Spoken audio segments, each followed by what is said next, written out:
Welcome to the Great Birth Rebellion podcast. I'm your host, Dr. Melanie Jackson.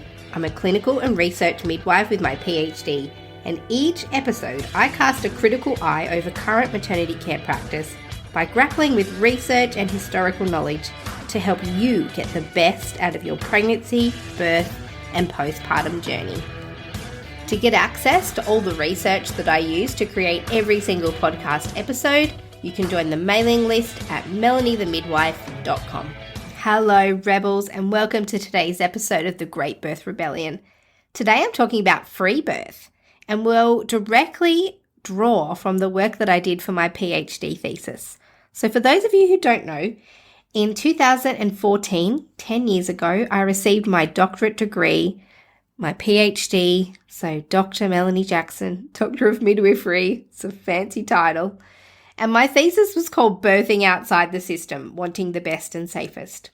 My PhD was the very first thesis to be completed in Australia on the topic of free birth, and I've been following the academic research about free birth ever since. So my thesis was submitted 10 years ago, but I worked on it for 4 years through my first pregnancy, first birth, and so I've been immersed in this world of free birth almost as long as I've been a privately practicing midwife. Now, before I start this episode, I want to acknowledge that free birth is an emotional topic. I know this because of my vested interest in the topic and the choice of free birth, and also because every time I speak about free birth, I get emails and messages from lots of different people, mostly from women who free birth themselves, but lots of doulas and midwives, and most of these messages are constructive and respectful, and I learn a lot from having discussions with people around this. There are a small minority of people who message me to tell me I'm wrong, and that I don't understand, and that I have no right commenting on free birth because I haven't had a free birth myself, and because I don't attend free births. So I will start this episode by speaking to that. The topic of free birth can be viewed from multiple perspectives. So many people will look at it from an emotional perspective and only open themselves up to consuming and listening to information and opinions that match their own current feelings and understandings about free birth. So looking at it this way applies what we call confirmation bias. It's a known phenomenon. For someone who is exhibiting confirmation bias, they will automatically always assume that the only information that is right or accurate is the information that fits their own understandings and opinions.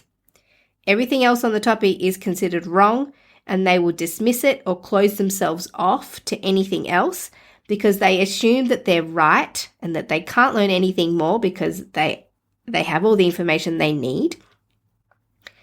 And they believe that what they feel about the topic or know about the topic is accurate and right. So this is called confirmation bias, and it's a form of bias. It stops people from expanding their understandings, and it leaves them trapped because they won't accept new information from anyone else, and they'll label it wrong or make personal attacks on people who oppose them. So that's one way. We all have confirmation bias about various things. The important thing is to acknowledge it and challenge your own confirmation bias if you're going to put yourself in a place of growth. So that's one way. The other way of looking at a topic is to remove emotion from it completely and look at the topic academically and objectively. And this is about welcoming all the information, opinions, stories, understandings about a topic, and reflecting on your own bias. And you would intellectually put that bias aside so that it doesn't get in the way of the truth of the information that's being presented. It's entirely possible that you don't know everything about a topic. Now, putting aside biases is what we're required to do when we write a PhD as academics, and really when anybody's doing research. The process is really dramatic when you're researching something academically, especially at the level of PhD.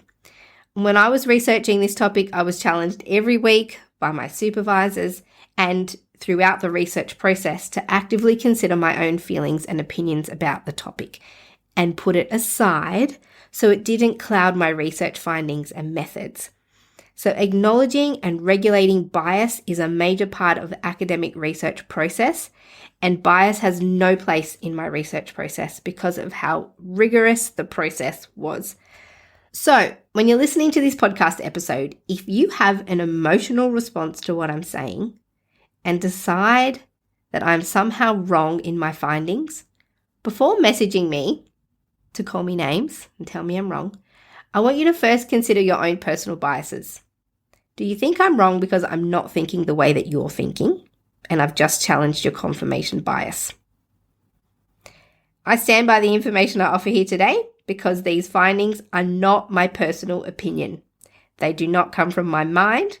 They are directly derived from the women's stories who agreed to share them with me over hours and hours of interviews. And the findings are drawn solely from the words and stories of women. I know this because the process that was used to come up with the findings were completely drawn from the interview transcripts from women's stories and words. To say that my findings are incorrect is to invalidate the stories of the women who have chosen to free birth. Now, very few people know what I actually think about free birth because I will only ever comment on what I've discovered through my research process by talking to women. So my research is derived from women's stories and experiences, and I'm simply the vessel through which these are being presented in the academic world. I now invite you to open your mind, seek to put aside bias and emotion, and listen objectively in a bid to try and listen to understand instead of listening to respond. Okay, let's get into it. So this work that I did for my PhD thesis is what I'll be drawing on today, as I said, to answer the question of what motivates women to choose free birth. Why do women free birth? And why do they perceive it as the best and safest option? Once we understand women's motivations, if you're a care provider, you'll be automatically equipped to care for them if they, for example, transfer into your care from home, or if they require additional support. And for those out there thinking, I just don't understand free birth, hopefully after this episode today, you will understand free birth. Now, I'm not going to bore you with the research process that I used, except to say that the findings from my research came directly from women's stories of free birth that they shared with me through their lengthy interviews. I've experienced free birth community members become very angry with me when I speak about free birth. They believe I'm not entitled, but this is not my opinion. This is from the analysis of the women's stories themselves. I am entitled to share these women's stories because they've given me permission to do so. And in this circumstance, research and researchers are simply the vessel through which women can transmit and share this information to people who are willing to read academic research and pay attention to research. So sometimes there's no other way of getting through to people who are making decisions, for example, in government and in policy, than to actually write a paper about it. So let's have a look at what the women said. So spoiler alert at the very beginning. Why do women choose to have a free birth? Women who choose to have a free birth do so because they genuinely believe that is the best and safest option available to them. This is no real surprise that women will make choices that are in the best interest of themselves or their family. But the bigger question is, why do they believe that free birth represents the best and safest option? And the answer to that lies in what the women prioritize for their births. And the women who I researched for my PhD gave a list of 3 really clear priorities. And this explains exactly why they chose to free birth. Now, before I give you the 3 priorities, I've heard women who've chosen to free birth say, we just free birth because we wanted to. Just because we wanted to. That's why. And I will say that when I interviewed women for this PhD, some of them started off their interview saying, it was just because I wanted to. But as we went through the interview, it became clear that things occurred to them and for them, and that they intellectually understood things that led to them just wanting to free birth. We don't just want to do something. We're complex human beings. There are rational and logical reasons for why we do things. So I don't buy that. I don't buy this statement that we just want to. And so this PhD was about digging and digging and digging and trying to understand why women free birth. And 3 things came up as overarching philosophies for these women. So firstly, they wanted to have a natural birth without any unnecessary interventions because they understood physiology and they understand that interventions can introduce risk to the birth process. So they wanted to have a normal physiological birth because they know about birth and that physiological birth is most likely to be the least complex. Number 2, they wanted to stay close to their family and support network, including their children. That was part of their motivation and priority for giving birth at home, is that they wanted to stay close to their family and support network. Number 3, and this is a biggie, they wanted to be respected as the authority at their birth. So those were the 3 priorities: normal physiological birth, staying close to family and support network, and being respected as the authority at their birth. Those are the overarching reasons why women choose to have a free birth. So then when they expertly and intelligently analysed the risk and benefits of all their birth options, free birth came out on top as the option that could fulfill their 3 main priorities for birth, but that also represented themselves as the best and safest option. And women recognised that they couldn't experience or fulfill their 3 top priorities within the maternity care system because an institutional birth couldn't meet one or all of their expectations. And because of this, the women cited shortfalls and disadvantages of the current maternity care options, and that was the major contributing factor to their choice to free birth. Their 3 priorities couldn't be met within the hospital system. And so the next question is, why did they think that the hospital or maternity care service couldn't meet these top priorities? Why did they think they couldn't have a natural, uninterrupted birth in a hospital? Why did they think that their family and support network would be distanced from them when they went to have a hospital birth? And why did they think they wouldn't be respected as the authority at their birth? Well, firstly, the majority of women that I interviewed had already had a baby in hospital or through mainstream maternity care services. But the ones that hadn't had other experiences with systems or with hospital systems or with government systems that inbuilt in them a mistrust of these services. And so it wasn't always the experience of a previous birth that made these women suspicious and reluctant to enter a hospital. It was other experiences with authority figures, with authoritative institutions and systems that discouraged them from engaging. But many of the women in my research described experiences where they were bullied, assaulted, degraded, and ignored at their last birth. And then through that experienced varying levels of dissatisfaction and trauma from their previous experience. And they knew that they had to find a better way than what happened last time. They looked at their previous experience and decided that can't happen again. I'm not allowing it to happen again. And they knew that because they'd already been within the system, within a system, they already knew what they'd be up against if they went back.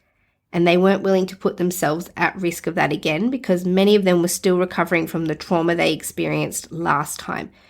So why would they go back to a place that was emotionally unsafe the first time? It actually doesn't make sense.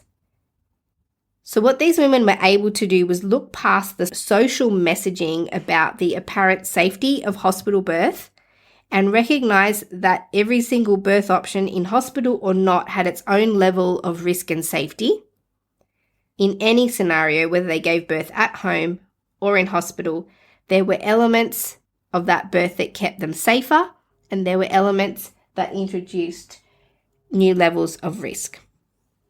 If they stay at home, the physiological birthing process was more likely to unfold without interruption, which they perceived would prevent iatrogenic or medically caused complications. If they stayed at home, they were not at risk of receiving unwanted medical interventions such as vaginal exams, episiotomy and medications, etc.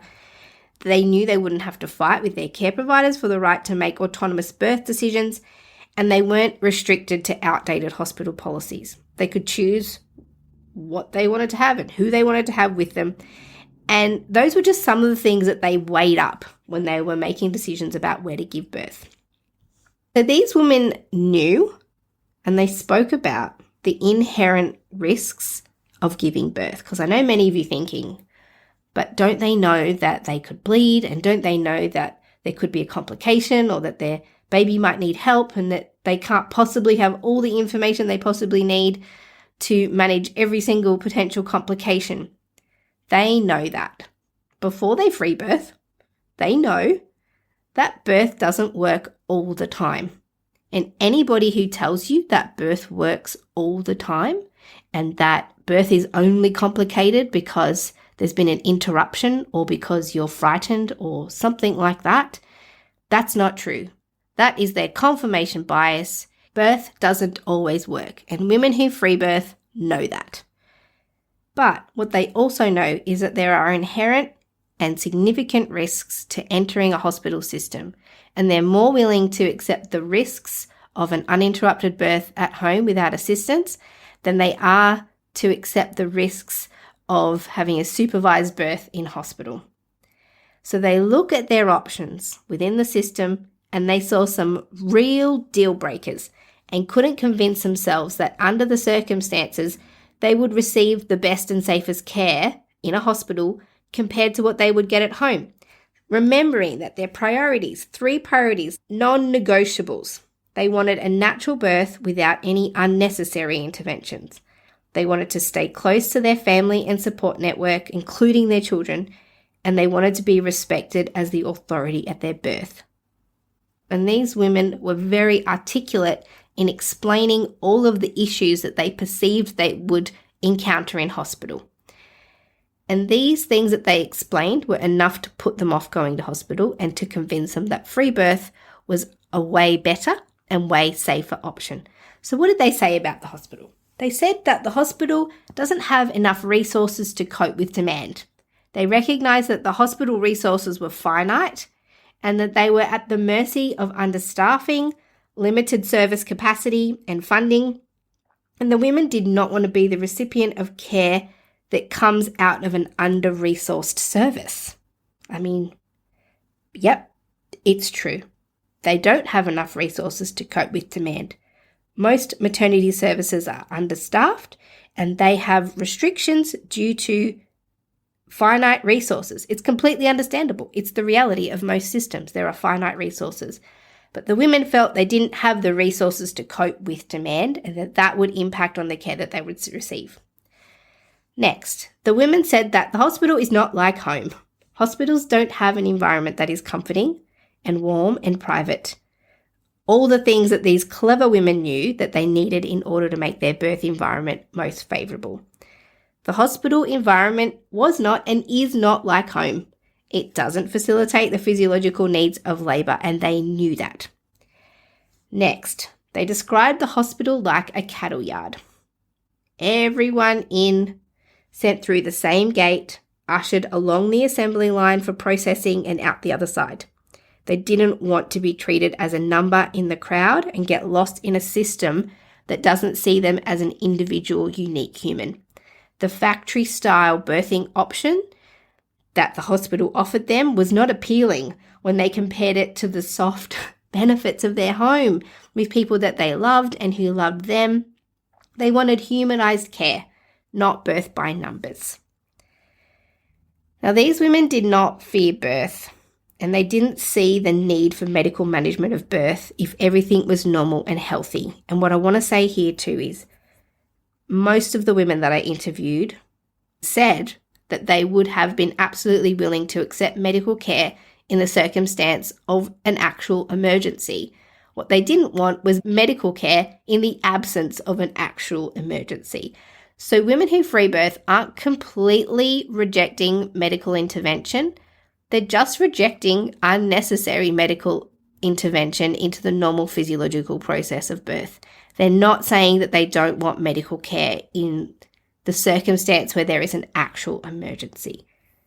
So they trust birth physiology and they trust their bodies. But they believed that the hospital feared birth, all kinds of birth, normal birth, complicated birth, every single birth was fearful to a hospital system, and that the services that they would be entering didn't trust the physiological process of birth.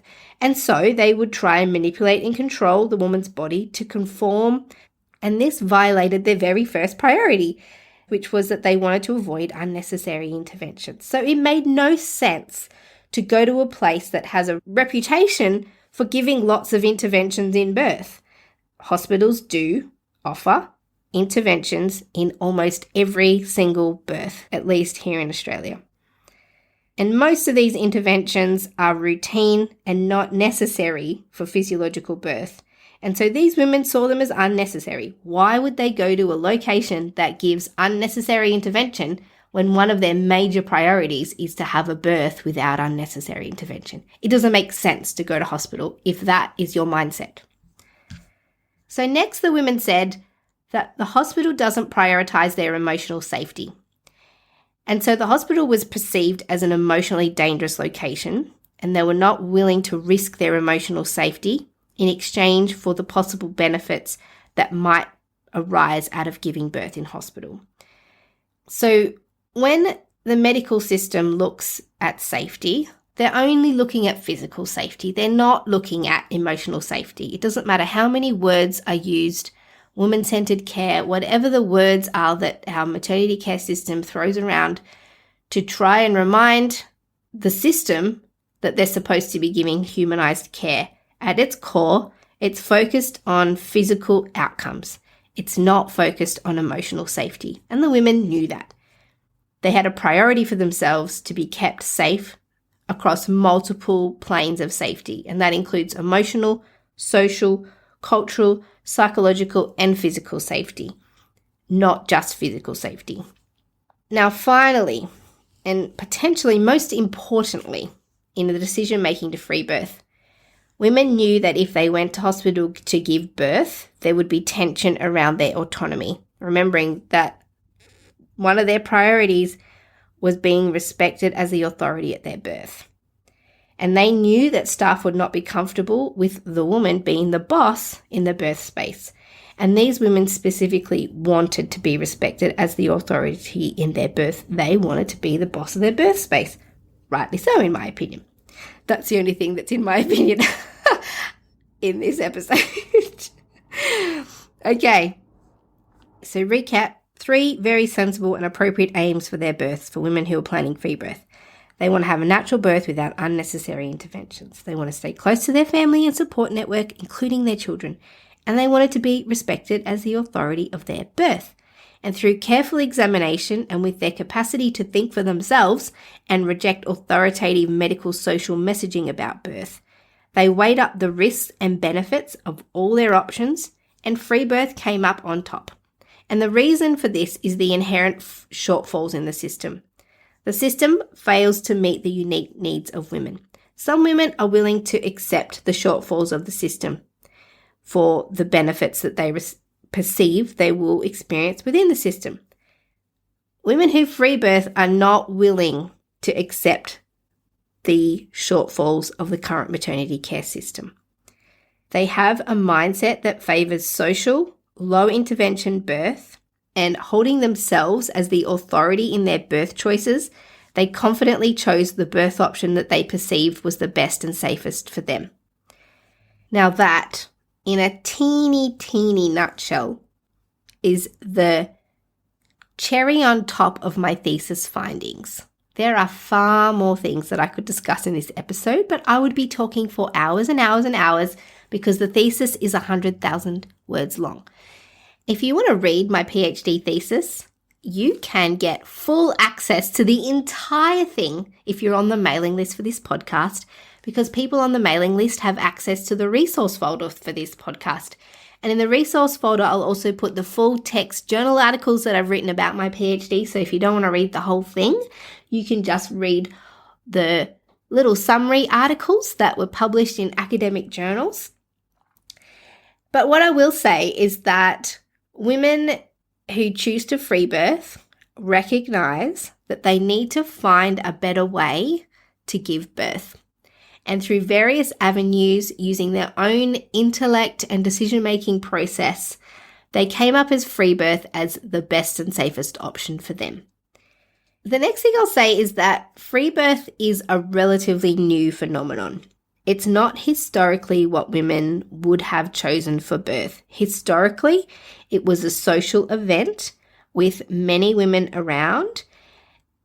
Men were excluded from the birth space predominantly, but there was historically and typically always a wise woman or midwife in the space who was a skilled birth attendant. And that skilled birth attendant would have had an apprentice who would have learnt from that attendant over time, and then gradually that apprentice would have taken over from the village midwife or the local midwife or wise woman or medicine woman to attend women giving birth. And their role was to assist if there was a complication. And so free birth is relatively new as a social phenomenon.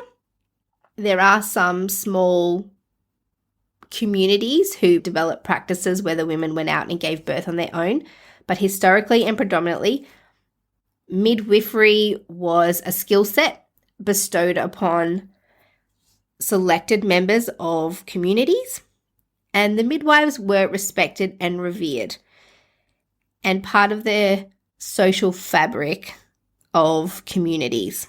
They were invited to the births, and the births were a social event rather than an exclusive event.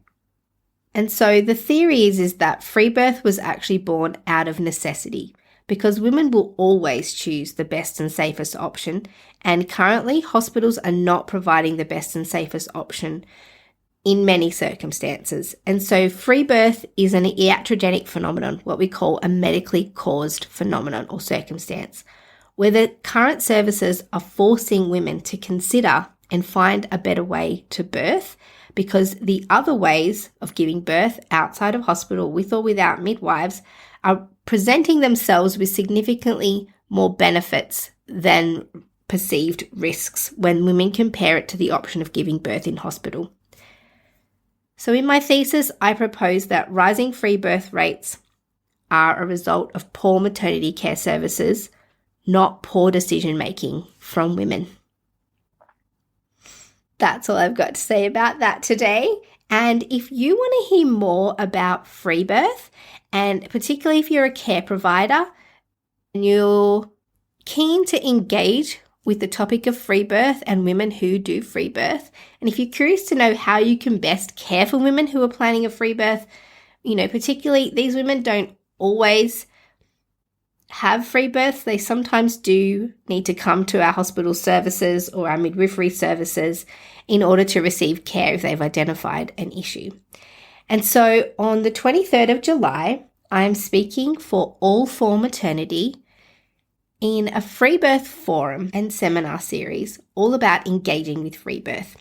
If you want to learn more about free birth and how to care for women who are planning a free birth, then I would encourage you to sign up for this seminar series with All for Maternity. The links are in the show notes, and I do believe that you can buy the recordings if you're listening to this after the 23rd of July. To get free access to all the research that's used to create each podcast episode, you can join the mailing list at melaniethemidwife.com, or you can join our members hub and financially support the work of this podcast. In the hub, you can ask me questions, and premium members get access to a monthly Q&A episode where I answer listener questions. You'll also get episode transcripts and additional resources for each podcast episode. All the details are in the show notes.